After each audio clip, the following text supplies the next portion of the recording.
नमस्कार, আমি অ্যাস্ট্রোলজার শ্রীদীপ। আজকে 2024 সালের 17ই আগস্ট থেকে 16ই সেপ্টেম্বর পর্যন্ত সিংহ রাশির রাশিফল নিয়ে আলোচনা করব। যে সমস্ত জাতক জাতিকাই সিংহ রাশি তাদের জন্যই এই আলোচনা, তাদের জন্যই এই ফলাফল। তবে মূল আলোচনায় যাওয়ার আগে প্রথমে জেনে নেব এই সময়কার গ্রহদের গোচরগত অবস্থানটা কোথায়। প্রথমত রাশি অধিপতি রবি স্বক্ষেত্রে অর্থাৎ সিংহ রাশিতে মঘা নক্ষত্রে অবস্থিত, সাথে শুক্রের অবস্থিতি এবং বক্রী বুধেরও অবস্থান এই সিংহ রাশিতে। বাকি গ্রহদের মধ্যে কেতুর অবস্থান কন্যা রাশিতে, চন্দ্রের অবস্থিতি ধনু রাশিতে, বক্রী অবস্থায় শনি স্বক্ষেত্রে কুম্ভ রাশিতে, মীন রাশিতে রাহুর অবস্থিতি এবং বৃষ রাশিতে বৃহস্পতি এবং মঙ্গলের অবস্থান। এই হচ্ছে এই সময়কার গ্রহদের গোচরগত অবস্থিতি। এবারে জানবো এই 17ই আগস্ট থেকে 16ই সেপ্টেম্বর এই সময়ের মধ্যে সিংহ রাশি জাতক জাতিকাদের কোন কোন দিক শুভ, কোন কোন দিক অশুভ। প্রথমেই আসবো শরীর স্বাস্থ্য বিষয় নিয়ে। সিংহ রাশি জাতক জাতিকাদের শরীর স্বাস্থ্য বিশেষত শুভত্বের ইঙ্গিত থাকলেও যেহেতু রাশি অধিপতি রবি রাশিতে অর্থাৎ সিংহ রাশিতে অবস্থিত এবং তার সাথে সাথে ষষ্ঠ রাশিপতি শনি বক্রী অবস্থায় সপ্তম রাশিতে অবস্থিত, অর্থাৎ শনি এবং রবির মধ্যে একটা দৃষ্টি বিনিময়ের কারণে মাঝে মধ্যেই কিন্তু সিংহ রাশি জাতক জাতিকাদের একটা শারীরিক সমস্যা দেখা দেওয়ার সম্ভাবনা থাকছে। সেটা বিশেষত চোখের কারণে হতে পারে, চেস্ট সংক্রান্ত কোনো সমস্যা হতে পারে, যৌনাঙ্গ কিংবা কোমর সংক্রান্ত কোনো কারণে এখানে মাঝে মধ্যেই কিন্তু শারীরিক একটা সমস্যা দেখা দেওয়ার সম্ভাবনা থাকছে, অর্থাৎ কষ্টভোগের একটা প্রবণতা নিয়ে আসবে। সুতরাং সিংহ রাশি জাতক জাতিকাদের এই পুরো সময়টাই মাঝে মধ্যেই কিন্তু শারীরিক একটা অস্থিরতা, শারীরিক একটা সমস্যা দেখা দেওয়ার একটা প্রবণতা কিন্তু থাকবে। যে সমস্ত জাতক জাতিকারা বিদ্যা শিক্ষার সাথে যুক্ত রয়েছে, বিশেষত প্রাথমিক বিদ্যার্থী যারা, তাদের বিদ্যাক্ষেত্রে বিশেষত শুভ।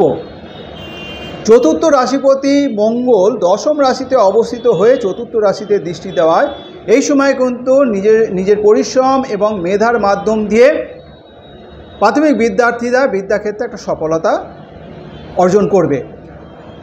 এই সময় কিন্তু পরিশ্রম করার মানসিকতা, বিদ্যা শিক্ষার জন্য পরিশ্রম করার মানসিকতা কিন্তু দেখা দেবে এই প্রাথমিক বিদ্যার্থীদের। যারা উচ্চ বিদ্যা শিক্ষার সাথে যুক্ত রয়েছেন উচ্চ বিদ্যাক্ষেত্রেও কিন্তু বিশেষত শুভ। এই সময় পঞ্চম রাশিপতি বৃহস্পতি এবং ভাগ্য রাশিপতি মঙ্গল একত্রে দশম রাশিতে অবস্থিত হয়ে উচ্চ বিদ্যা শিক্ষার ক্ষেত্রে একটা সফলতার বার্তা বয়ে আসতে চলেছে। যে সমস্ত জাতক জাতিকারা এই সময়ে কোনো রকম প্রতিযোগিতামূলক পরীক্ষায় বসতে চলেছে তাদের কিন্তু এই সময়ে সফলতা অর্জন হবে। নিজস্ব মেধা, নিজস্ব প্রচেষ্টা, নিজস্ব বুদ্ধির মাধ্যম দিয়ে এই সময়ে সফলতা অর্জন হবে উচ্চ বিদ্যার্থী যারা রয়েছে। তাছাড়াও যারা কোনো রকম প্রতিযোগিতামূলক পরীক্ষায় বসতে চলেছে তাদেরও কিন্তু সফলতা অর্জন হবে। দীর্ঘদিন ধরে যে সমস্ত উচ্চ বিদ্যার্থী যারা দূরে কোথাও গিয়ে পড়াশোনার জন্য, উচ্চ বিদ্যা শিক্ষার জন্য দূরে কোথাও যাওয়ার পরিকল্পনা করছে, তাদেরও কিন্তু সেই স্বপ্ন বাস্তবায়িত হতে চলেছে এই সময়ের মধ্যে। অর্থাৎ উচ্চ বিদ্যা শিক্ষার জন্য দূরে গিয়ে পড়াশোনার ক্ষেত্রেও কিন্তু সেটা সফল হওয়ার একটা সম্ভাবনা থাকছে। সুতরাং বিদ্যার্থী যারা রয়েছে, প্রাথমিক বিদ্যার্থী কিংবা উচ্চ বিদ্যার্থী, সকলের ক্ষেত্রেই কিন্তু একটা শুভত্বের বার্তা বয়ে আসতে চলেছে। সিংহরাশি জাতক জাতিকাদের অর্থনৈতিক ক্ষেত্র বিশেষত শুভই বলা চলে। তবে মাসের দ্বিতীয় সপ্তাহটা এই সিংহরাশি জাতক জাতিকাদের অর্থনৈতিক বিষয়ে একটু সতর্কতা নিয়ে চলতে হবে, কারণ আয় রাশিপতি এবং ধনরাশিপতি বুধ এই দ্বিতীয় সপ্তাহেতে দ্বাদশভাবে অর্থাৎ ব্যয়ভাবে অবস্থিত থাকার কারণে এই সময় কিন্তু একটা ব্যয়ের আধিক্য দেখা দেবে। সেক্ষেত্রে কিন্তু সঞ্চয়ের ক্ষেত্রে একটা প্রভাব পড়বে, অর্থাৎ ব্যয়ের আধিক্য হলে সঞ্চয়ের ক্ষেত্রে একটা বাধা দেখা দিতে পারে। এই সময়টা বিশেষত সতর্ক থাকতে হবে।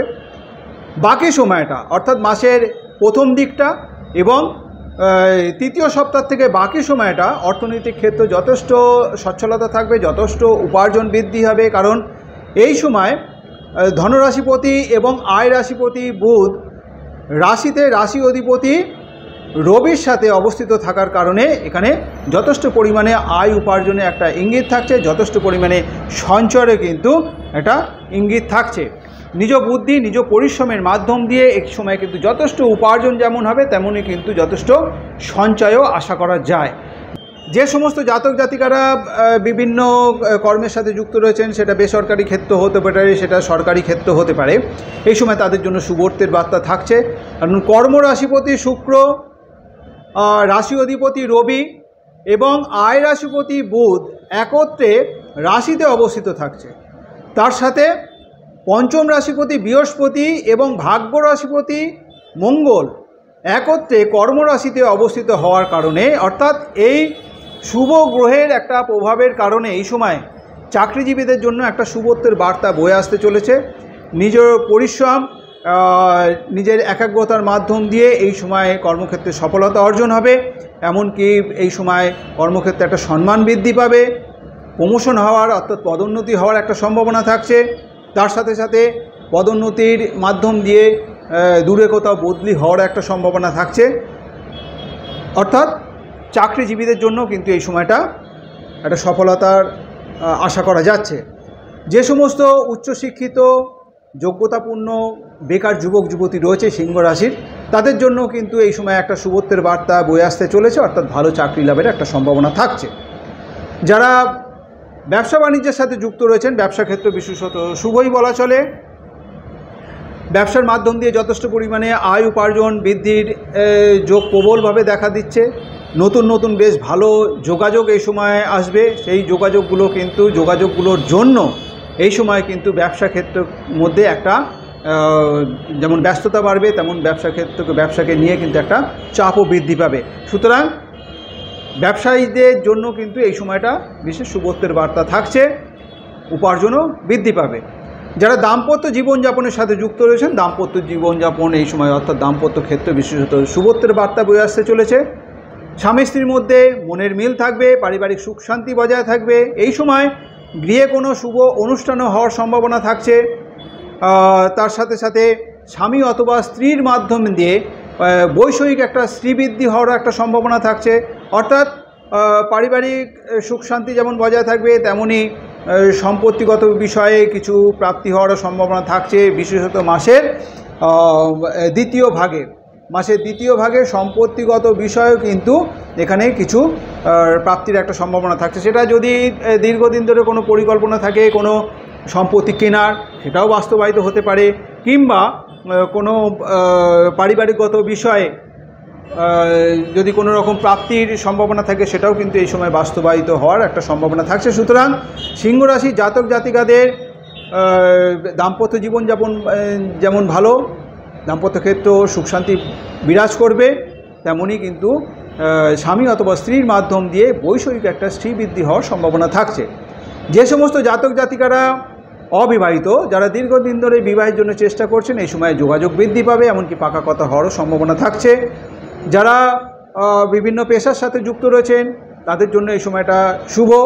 অর্থনৈতিক ক্ষেত্র যথেষ্ট ভালো হবে, অর্থাৎ আয় উপার্জন যথেষ্ট ভালো হবে, তার সাথে সাথে যোগাযোগও বৃদ্ধি পাবে। যারা শিল্পী কলাকুশলী, তাদের জন্যও কিন্তু এই সময়টা শুভ। আয় উপার্জন বৃদ্ধির সাথে সাথে বেশ ভালো ভালো যোগাযোগ এই সময় আশা করা যায়। সুতরাং সিংহ রাশি জাতক জাতিকাদের বিশেষত সর্বদিকেই কিন্তু এই সময়টা বিশেষ শুভত্বের বার্তা বয়ে আসতে চলেছে। যে সমস্ত জাতক জাতিকারা মঘা নক্ষত্রে জন্মগ্রহণ করেছেন, সিংহ রাশির জাতক জাতিকাদের যাদের মঘা নক্ষত্র, তাদের জন্য আগস্ট মাসের 19 তারিখ, 24 তারিখ এবং 29 তারিখ, সেপ্টেম্বর মাসের 1 তারিখ, 10 তারিখ এবং 13 তারিখ শুভ। যাদের জন্ম নক্ষত্র পূর্ব ফাল্গুনী, তাদের জন্য আগস্ট মাসের 17 তারিখ, 20 তারিখ এবং 28 তারিখ, সেপ্টেম্বর মাসের 2 তারিখ, 7 তারিখ, 11 তারিখ শুভ।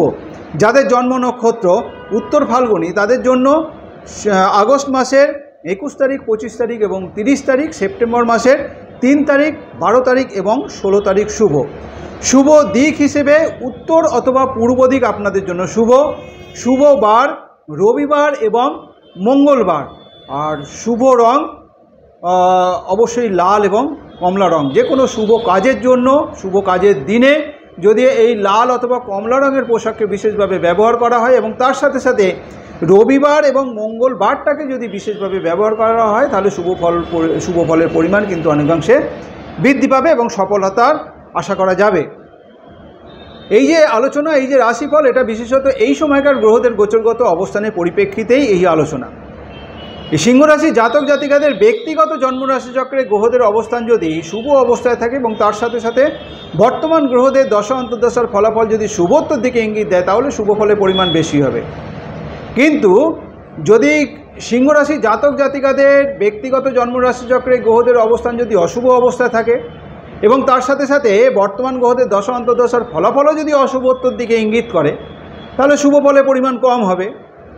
সুতরাং বর্তমান গ্রহদের গোচরগত অবস্থানের পরিপ্রেক্ষিতে যে আলোচনা, যে রাশিফল, তার সাথে সিংহ রাশি জাতক জাতিকাদের ব্যক্তিগত জন্মরাশি চক্রে গ্রহদের অবস্থান এবং বর্তমান গ্রহদের দশা অন্তর্দশার ফলের মধ্যে একটা বৈষম্য, একটা তারতম্য হতেই পারে। আমার এই যে আলোচনা, এই আলোচনাটি যদি আপনার কাছে গ্রহণযোগ্য মনে হয়, যদি ভালো লেগে থাকে, অবশ্যই লাইক এবং শেয়ার আশা করব। যারা এখনও পর্যন্ত আমার এই চ্যানেলটিকে সাবস্ক্রাইব করেননি, আমার পরবর্তী ভিডিও, পরবর্তী আলোচনাগুলোর লিঙ্ক পেতে অবশ্যই চ্যানেলটিকে সাবস্ক্রাইব করে নেবেন। আজ এই পর্যন্তই। ভালো থাকবেন, সুস্থ থাকবেন। ধন্যবাদ।